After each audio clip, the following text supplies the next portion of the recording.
আজকে আমাদের এখানে আসার উদ্দেশ্য হচ্ছে যে বাংলাদেশে যে স্বাধীনতা অর্জিত হলো গত 5 তারিখে, এই অর্জিত স্বাধীনতা কি করে সমুন্নত রাখা যায়, এই স্বাধীনতা যেন আর কখনো অন্য কোনো স্বৈরাচারের হাতে চলে না যায় এবং এই স্বাধীনতাকে সমন্বিত রাখার জন্য যেন একটি গণতান্ত্রিক বাংলাদেশের সূচনা হয়, সেইটাকে প্রতিষ্ঠিত করার জন্য আপনাদের মতামত নেওয়ার জন্য এবং আমাদের মতামত আপনাদের কাছে দেওয়ার জন্য আমি শুধু একটা কথা আপনাদেরকে বলতে চাই।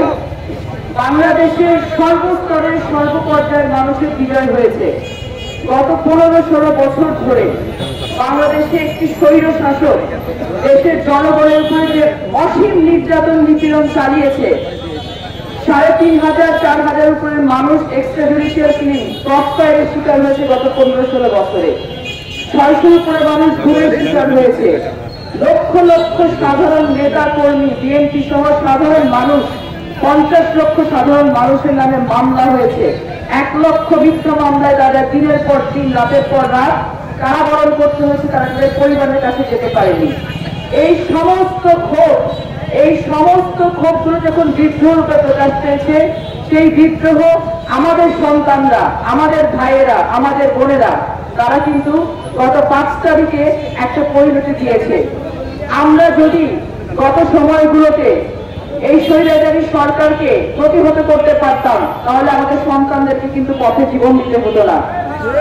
সরকারি হিসাবে 300, বেসরকারি হিসাব কত আমরা জানি না, জানার আমাদের কোনো উপায় নেই। 1971 সালে কতজন মুক্তিযুদ্ধ করেছেন, কতজন শহীদ হয়েছিলেন, সেই তথ্য যেমন এখন পর্যন্ত আমাদের পক্ষে জানা সম্ভব হয়নি সঠিক তথ্য, ঠিক একইভাবে 2024 সালের 4 আগস্ট থেকে শুরু করে এর আগে 16 আগস্ট আবু সাইদ, তারপরে মুগ্ধ, অনেকগুলো নাম আমরা জানি না।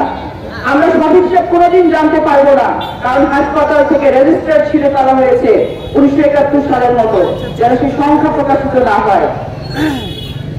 লাশ দাফন করা হয়েছে ট্রাকে করে নিয়ে গিয়ে, ম্যানহোলে লাশ ফেলার চেষ্টা করা হয়েছে। আমাদের এই দেশটাকে এই জায়গা থেকে উত্তরণ ঘটাতে হবে। গত কয়েকদিনে যে ঘটনাগুলো ঘটে গেছে বাংলাদেশে, একটি স্বৈরশাসকের পতন এবং একটি গণতান্ত্রিক সরকারের সূচনার মাঝখানের কিছু সময় ছিল, যে সময় বাংলাদেশে কোনো অভিভাবক ছিল না, বাংলাদেশে কোনো সরকার ছিল না।